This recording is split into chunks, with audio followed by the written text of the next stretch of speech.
পাকদণ্ডী বেয়ে মিনিট 15 হাঁটতেই মন্দিরটার কাছে পৌঁছে গেলেন পরেশ। পাহাড়ের গায়ে গাছপালায় ঘেরা নির্জন মন্দির, বয়সের ভারে জীর্ণ হলেও দেখে সমীহ জাগে। দেওয়াল গাত্রে অজস্র টেরাকোটার কাজ, ভেতরে বিগ্রহ হিসাবে অধিষ্ঠিত মহাকালী। চারিদিকে চোখ বোলাতে বোলাতে একটা সময় পরেশ নিজের মনেই বলে উঠলেন, বাহ, অপূর্ব, না এলে মিস করতাম। কথাটা বাতাসে ভেসে হাত চারে দূরেও যায়নি। হঠাৎ মন্দিরের চত্বরের দেবদারু গাছটার আড়াল থেকে একজন লোক বেরিয়ে এলো। মোটা গোপ, দশাশই চেহারা, মাথায় পাগড়ি, হাতে লাঠি। সামনে এসে ভারী গলায় বলে উঠল, বাইরে দাঁড়িয়ে থাকলে চলবে? ভেতরে যান, গিয়ে মাকে দর্শন করুন। লোকটির ভারী কণ্ঠস্বরে পরেশের মনে সামান্য ভয় ঘনালো যেন। পাহাড়ে উঠবার সময় স্থানীয় একজন মানুষ রে রে করে ছুটে এসেছিল। বড় বড় চোখ করে ভয় মিশ্রিত গলায় বলেছিল, ও মন্দিরের বদনাম আছে প্রচুর। যদ্দূর জানি পুরোহিত মশাই এখন মন্দিরে নেই, তাই ভূত চতুর্দশীর এই ভর দুপুরে একা একা নাই বা গেলেন ওদিকে। বারণ করলে মানুষের মনে কৌতূহল আরো প্রবল হয়ে ওঠে, তাই লোকটির অযাচিত উপদেশকে অগ্রাহ্য করেই এগিয়ে পড়েছিলেন পরেশ।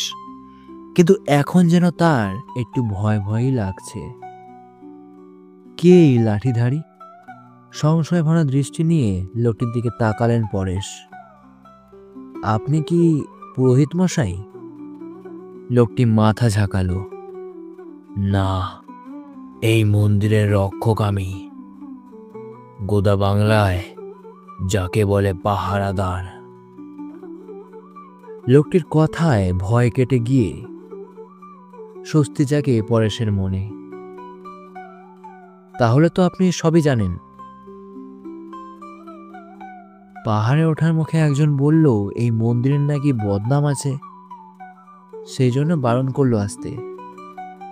তা কি বদনাম বলুন তো? পরেশের কথায় কপালে ভাঁজ পড়ল পাহারাদারের। একদম ফালতু কথা, ওসব বিশ্বাস করবেন না দাদা। আসলে রাগ করেই এসব কথা বলা। পাবলিকের যত রাগ সব আমার ওপরে। কেন কেন? যত রাগ সব আপনার ওপরে কেন? মন্দির চত্বরে কোনো রকম কুকর্ম আমি বরদাস্ত করি না কিনা সেজন্য। তবে হ্যাঁ, গত 100 বছরে কম করে 8 জন মানুষ যে এখানে ভ্যানিশ হয়েছে তা সত্যি।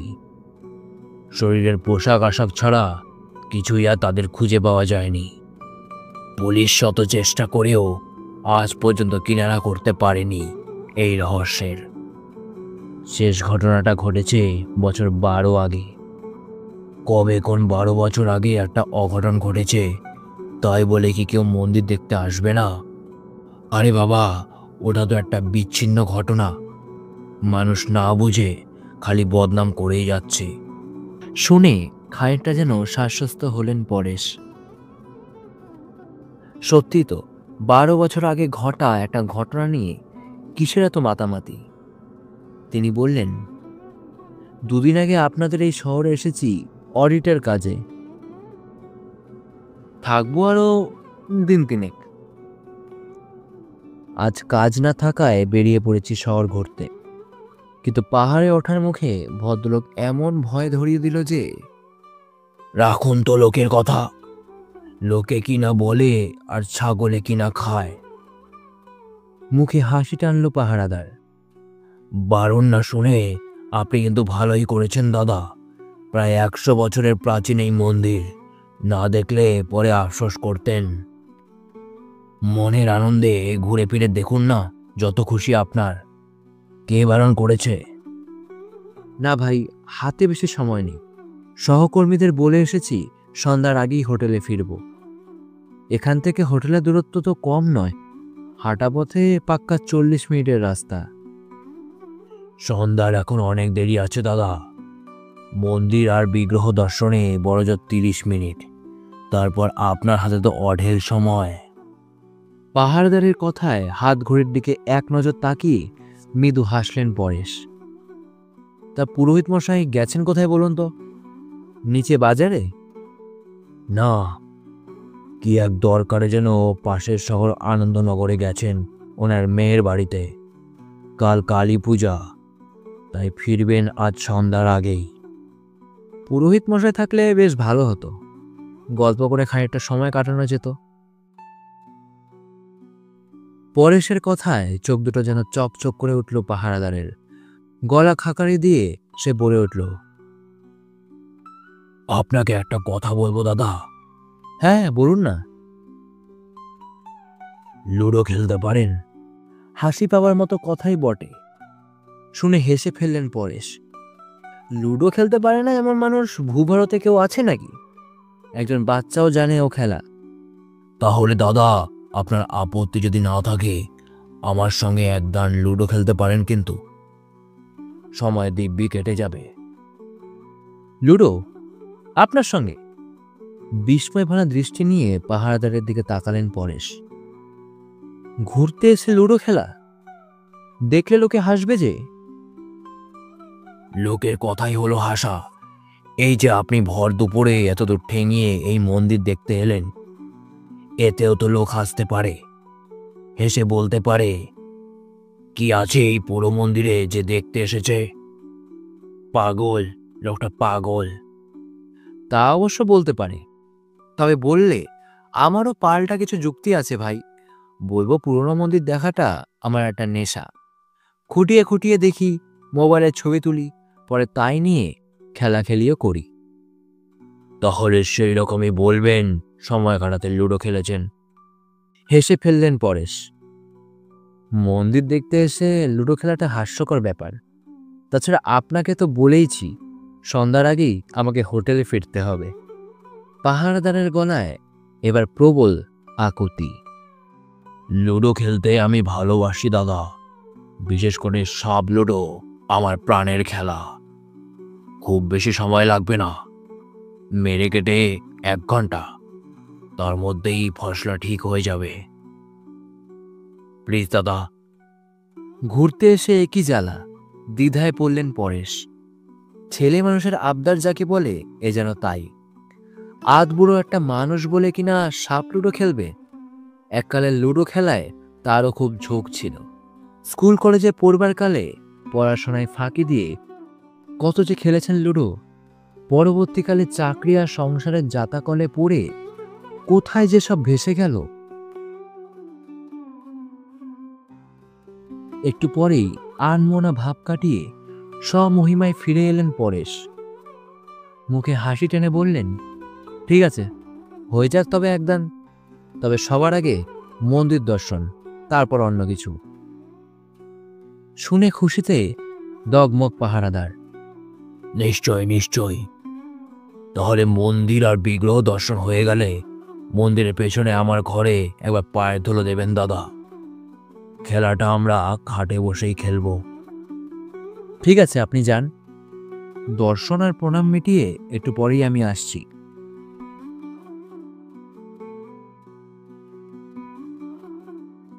আধ ঘন্টা বাদে মন্দিরের পেছনে ছোট্ট কুটুরিটায় ঢুকে পরেশ দেখলেন লুডোর বোর্ডে গুটি সাজিয়ে বসে আছেন পাহারাদার।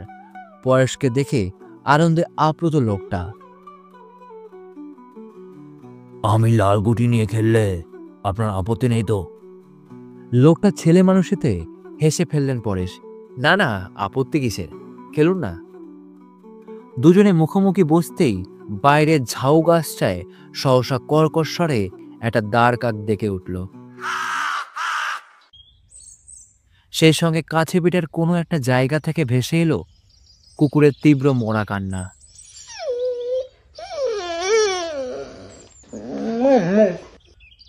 সেসবে কান্না দিয়ে প্রবল উৎসাহে প্রথম দান চাললেন পরেশ। সাপ লুডো খেলতে পছন্দ করে পাহারাদার, তাই খেলা চলছে সাপ লুডোরই। দানে দানে এগিয়ে চলেছেন পরেশ। দুবার সিঁড়ি বিয়ে লাফ দিয়ে উপরেই উঠেছেন। সেই তুলনায় পাহারাদার অনেক পেছনে। একবার তো সাপের মুখে পড়ে সরাত করে নেমেও গেছে অনেকটা নিচে। জেতার জন্য আর মাত্র কয়েকটা দানের প্রয়োজন। জয়ের গন্ধ পেয়ে কৌটোতে ছক্কা ঝাঁকানোর সময়টায় এবার অনেক সতর্ক পরেশ। সহসা লক্ষ্য করলেন পাহারাদারের চোখ দুটো কেমন যেন লালচে হয়ে উঠেছে। নাক দিয়ে ফোঁস করে নিঃশ্বাস বের হচ্ছে সাপের মতো। তাই দেখে দান চালবার আগে সামান্য ঘাবড়ে গেলেন পরেশ। মনে মনে ভাবলেন, হেরে যাওয়ার আশঙ্কায় বোধহয় এমনটা করছে মানুষটা। এরপর যে দানটা পরেশ চালবেন তাতে সাপের মুখে পড়বার সমূহ সম্ভাবনা। সামনে লম্বা সাপটাই শেষ বাধা। ওটার মুখ এড়িয়ে এগিয়ে যেতে পারলে জয় একেবারে নিশ্চিত। কিন্তু দান চালার আগে পাহারাদারের হিসহিসে গলা শুনে থমকে গেলেন পরেশ।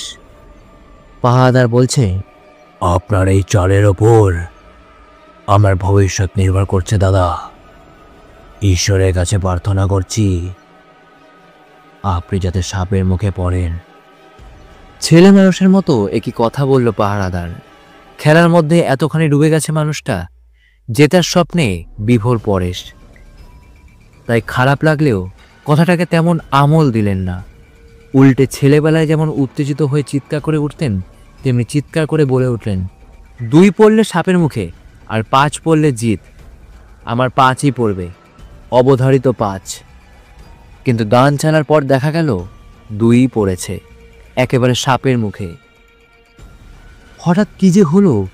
হলুদ গুটিতে আঙুল ঠেকানোর মুহূর্তে পরেশ অনুভব করলেন লুডোর সাপটা তার আঙুলগুলোকে ভেতর দিকে টানছে। এরপর আঙুলের সঙ্গে সঙ্গে গোটা হাতখানাকেই। আতঙ্কে হাত টেনে নিতে চাইলেও পারলেন না পরেশ। ভয় বিস্ময়ে কথা বন্ধ হয়ে গেল তার। আস্তে আস্তে গোটা হাতখানাকেই গিলে নিল সাপটা। তারপরে একে একে বুক, মাথা, পেট। হঠাৎ পরেশ উপলব্ধি করলেন লুডোর সাপটা আসলে পাহারাদার নিজেই।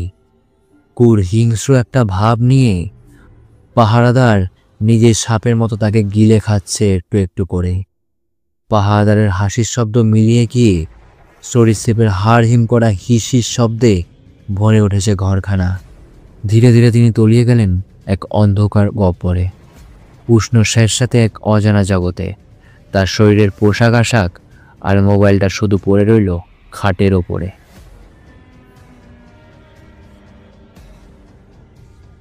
ঘটনা ঘটার ঘণ্টাখানেক বাদে স্থানীয় কয়েকজন মানুষকে সঙ্গে নিয়ে হন্তদন্ত হয়ে ছুটে এলেন পুরোহিত মশাই। সবাই মিলে খানিক খোঁজাখুঁজি করতেই মন্দিরের পেছনে তার ঘরের মধ্যে খুঁজে পেলেন এক সেট জামা প্যান্ট আর একখানা মোবাইল। পোশাক আশাক আর মোবাইল দেখে হতাশায় ধপ করে মেঝের উপর বসে পড়লেন পুরোহিত মশাই।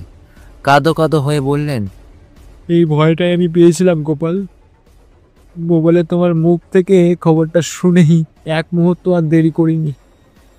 জামাই বাবাজির বাইকে চেপে রওনা দিয়েছি সঙ্গে সঙ্গে। ভেবেছিলাম ঠিক সময় হাজির হয়ে দর্শনার্থী লোকটাকে বাঁচাতে পারবো, কিন্তু মাঝ রাস্তায় বাইকের টায়ার পাংচার হয়ে যাওয়ায় সব চৌপাট হয়ে গেল। সময় পেয়ে কাজ হাসিল করে নিল বজ্জাত পিশাচটা। পুরোহিতের জামাই পাশেই দাঁড়িয়ে শ্বশুরের কথায় কোনো দিশা না পেয়ে উদ্ভ্রান্তের মতো সে বলে উঠল, বজ্জাত পিশাচ? কি বলছেন বাবা? আমি তো কিছুই। সে এক বিচিত্র কাহিনী বাবা জীবন, তোমাকে আগে আমি বলিনি। এই মন্দির যিনি প্রতিষ্ঠা করেছিলেন তিনি ছিলেন একজন তন্ত্র সাধক। মন্দিরের সুরক্ষার জন্য তিনি চেয়েছিলেন এক পিশাচ তৈরি করতে। সেই মতো মন্দিরের নিচের এক গোপন কুঠুরিতে জ্যান্ত কবর দিয়েছিলেন এক সাপুড়েকে। নিজের মৃত্যুর আগে পিশাচের মুক্তির জন্য এক অভিনব ব্যবস্থাও করে গেছিলেন তান্ত্রিক। প্রথম পিশাচ যদি সাপলুডো খেলায় কাউকে রাজি করাতে পারে, তাহলে খেলার শেষে রাজি হওয়া লোকটি অবধারিতভাবে সাপের মুখে পড়বেই এবং তার পরিণামে লোকটির মৃত্যু হবে। তারপরে সে হবে নতুন পিশাচ। সেই থেকেই এই পৈশাচিক খেলাটা চলছে। পিশাচেরা সুযোগ পেলেই নেমে পড়ে তাদের মুক্তির চেষ্টায়। এই খেলাতে গত 100 বছরে 8 জন মানুষের মৃত্যু হয়েছে। আজ ভূত চতুর্দশীর দিনে মৃত্যু হলো নবম লোকটির। এক পিশাচ গেল তো চলে এলো আরেক পিশাচ। কথা বলা শেষ করে দীর্ঘশ্বাস ছাড়লেন পুরোহিত মশাই। বিষণ্ণ গলায় স্থানীয় ছেলে গোপালকে বললেন, যাও গোপাল, থানায় গিয়ে খবরটা দিয়ে এসো। পুলিশ এসে পোশাক আশাক আর মোবাইলটা নিয়ে যাক মানুষটার। 12 বছর আগের কেসটার কোনো ফয়সলা করতে পারেনি পুলিশ। এবারেও যে পারবে না তা আমি হলফ করে বলতে পারি।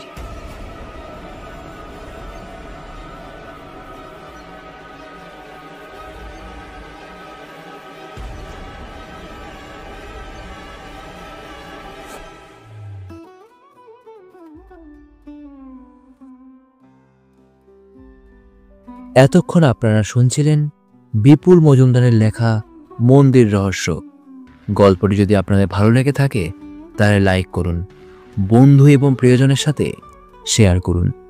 আর চ্যানেলে যদি নতুন হয়ে থাকেন তাহলে চ্যানেলটি সাবস্ক্রাইব করুন এরকমই রোমাঞ্চকর গল্প শোনার জন্য।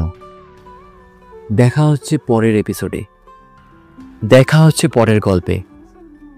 ততক্ষণের জন্য ভালো থাকুন, সুস্থ থাকুন।